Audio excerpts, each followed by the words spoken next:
Thank you, Matt. Now, you said that Hamas returned to Al-shifa hospital. There were some 800 fighters and so on and all these things. Now, is that you are citing the Israeli narrative, or you have your own independent information? We don't have our own independent assessment, but you have seen Israel produce the names, and photographs of known Hamas fighters who it has killed or captured. How many? I mean, they showed names and Hamas fighters in the Shifa hospital. I have seen the information they have publicly released. Right. I know you get. Let me just. I'm with you. I'm not interrupting. I'm trying to understand what you're saying. So we have seen them release. I don't think there's anyone who has cause to dispute that. Yes, they have.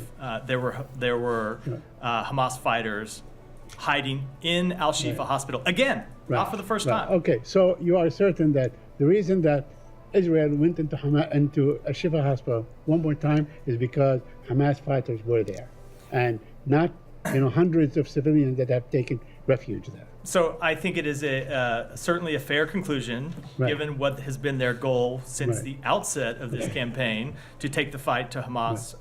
That is exactly what they were doing. And you believe that Israel has achieved that goal now by eliminating Hamas, or are we likely to see them go back to Al-shifa hospital again? So that is, I answered that question somewhat in response to Matt. I think there is a concern that you saw Hamas back inside hospitals. I don't know why I don't hear more people calling on Hamas to stop going into hospitals. You shouldn't have to clear Hamas from a hospital once, let alone twice. But yes, we do have the concern that Hamas has been able to reestablish itself in a hospital that Israel had already cleared, and that points to an ongoing challenge for Israel in the way it conducts its operations. Just bear with me. A couple more questions.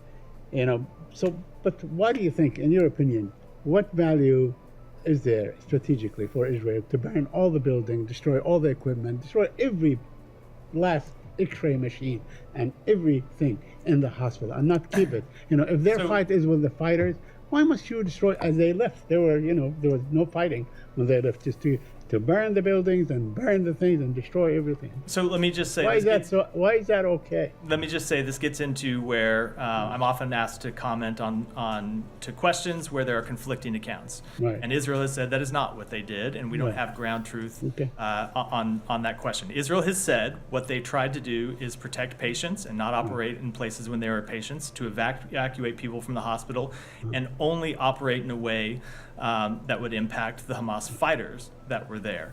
Obviously, it's an incredibly difficult situation. There shouldn't be terrorists in a hospital at all. And so it's incredibly difficult to operate there and achieve a legitimate counterterrorism goal in a way that minimizes harm to patients, which goes back to my first point, which is Hamas shouldn't be in a hospital at all. Okay. Well, Hamas shouldn't be, as far as Israel and the United States is concerned, should not be there, period. But I would think, Saeed, everyone could conclude. I would think, including you, I would think everyone could conclude that Hamas should not be inside a hospital. I hope anyway that that's not a controversial opinion. Well, okay, but that's a different issue altogether. Now, not really. No, it's kind of the core of what we're talking about.